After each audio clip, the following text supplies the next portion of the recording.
meetings, volunteers eating, taxis, and just kind of get away a little area. Education room, that would be awesome. Up on the wall, we got pictures, and we got the first 1,000. That's through the rescue wagon program. Are y'all part of that? I don't think so. I don't. In the States. I mean, it was built as a pound in the '60s, and it was to bring animals in and put them to sleep. That's what it was for. Our live release rate then was about 20%. It was dogs were brought in, they were placed on a roll, and when that roll's time come up, that dog was put to sleep. So there was no really looking at types of dogs and whether they're adoptable or not. They just put them to sleep, and it just ran terrible.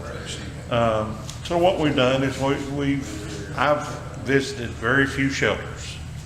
What I have looked at when I took over the old shelter and as we built this when we moved, it's just the right way of doing things, and understanding that these animals feel love, they feel, how they be treated and everything. So,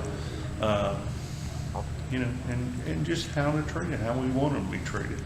We've got volunteers that come in. She comes in almost every day, eats her lunch here, loves on the animals, and she's very proud of what she's doing. Now, we still euthanize. Our euthanasia rate is over. We went from that 20% live release rate to where we're about at 62% right now.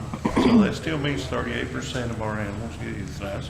However, that's the sick, that's the injured, that's the aggressives, and then we look at breeds such as pit bulls.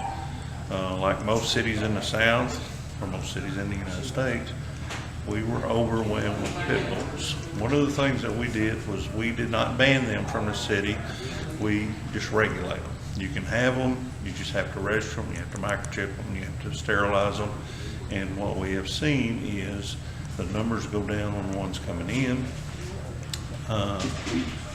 And plus, there's still illegal pit bulls in the city, but they keep them up. So we're not having near the bite cases, the problems with the pit bulls. We're solving a lot of the problems with people still being able to own them. So it's pretty good. What's your?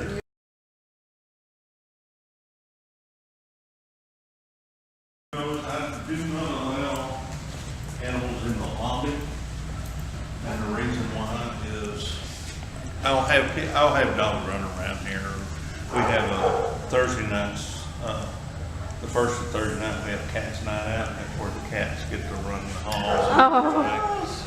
And we do free adoptions for adult cats on those nights. But as far as a lot of shelters will have cages all up and down the corridor or something, I don't do that because I just don't want to overwhelm people when they walk in. I want them to come in, be able to kind of cope, and then walk into the kennels.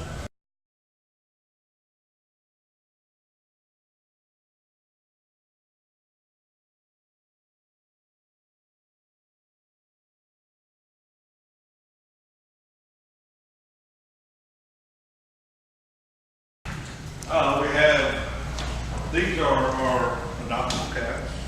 How many cages do y'all have for adoptable cats? Well, we've got 12 here, and then I've got a bunch of cats in the back. I think we've got a total about 40 cages for cats. Orangey. Can I take this one home? And can customers go back there, or is that employees only? What we do is to keep them healthy. We generally do this, and then once they're interested, then we'll go in there. Now,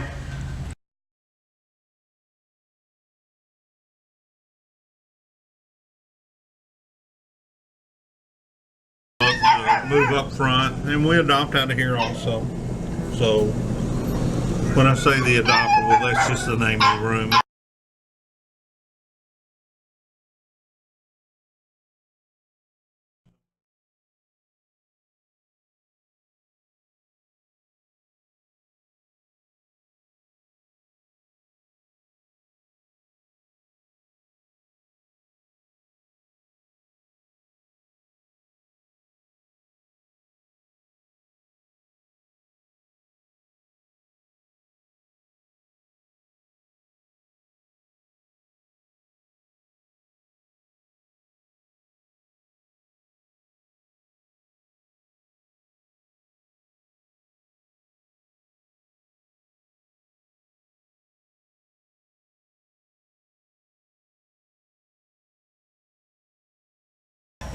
storage closet, junior closet. That's indoor, outdoor runs right there for these first row. The dogs that have been here the longest, they have indoor, outdoor. Now, they can't come and go as they want. We let them out. Believe it or not, they will come out here and bark at the door to come in, and lay down. So most of them want to stay in.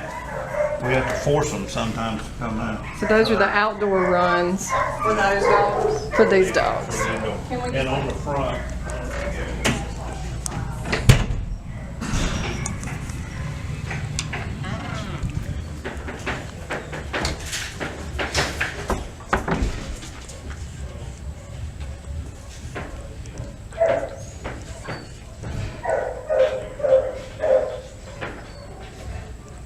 Hey, baby.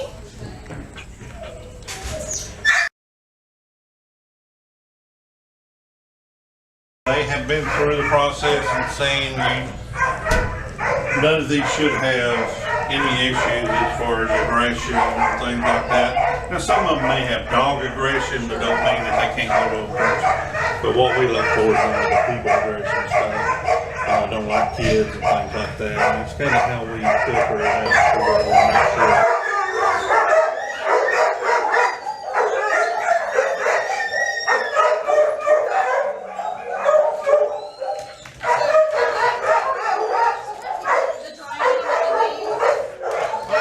You're fine.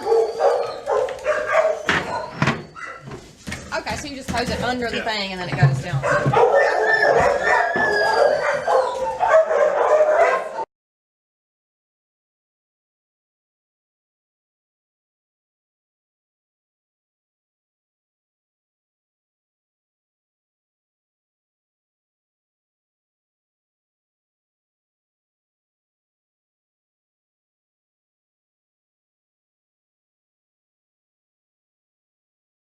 Room. So mainly kennel cough is what we have in here. It's right across from the vet clinic, so it's easy access to the vet clinic. So if we get a dog that's, coughing, something like that. And then back here, that's dog quarantine, aggressive dog, got 18 kennels here. And then I've got an intake room. And I've got 10 more kennels in here. Now, if it was a perfect world, what we would do is, as the animals come in, they would go into this room, sit there for a day, and they would go to the shelter room, then they would go to the dog room. It's not a perfect world. Because number one, you got dogs come in that's injured, dogs come in aggressive, puppies come in, and puppies really scare me as far as sickness. So we generally keep dogs until they go to the front room. We generally keep dogs where they're at because there's just a risk that if I move, especially puppies, if I move a puppy from here and move it up on that second row, the puppy next to it may have parvo, and this is in the incubation period, and then I'll move it up there. So we're just real careful about our puppies. Now, we have a healthy population because of the way that we think about that stuff.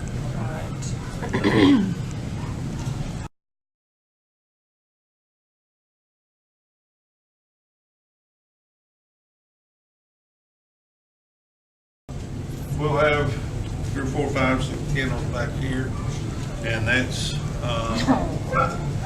mainly singles and doubles that have come in that we do not know what's happened to the rest of the litter, so we don't want to put them in population because they could have parvo, and I don't want to. Okay, so these have came in as singles and doubles. These are all singles, there's 2 here.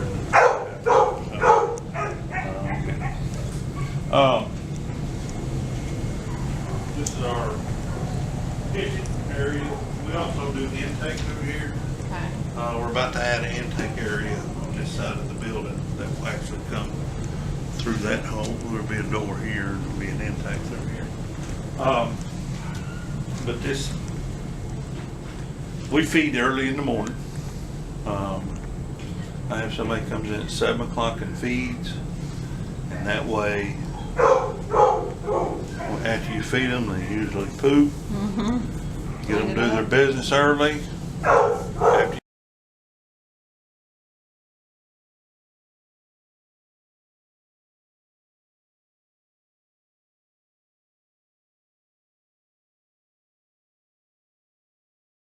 This is administrative wing. Got an administrative assistant here. Got my part-time coordinator in that office. I'm at the end, and then my animal services field supervisor on this side. And then back here we have a vet clinic. You have a vet clinic? But we have full service vet clinic. Kind of messy right now, Wow. but Vet clinic, come on.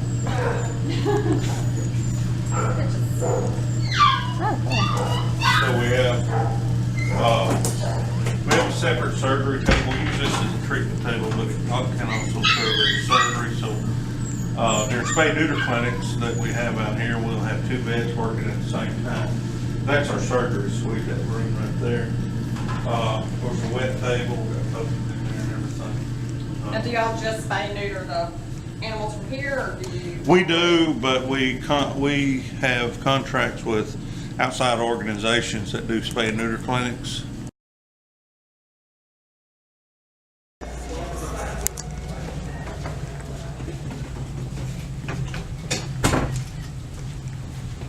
This is my office. You have to knock over my chairs up.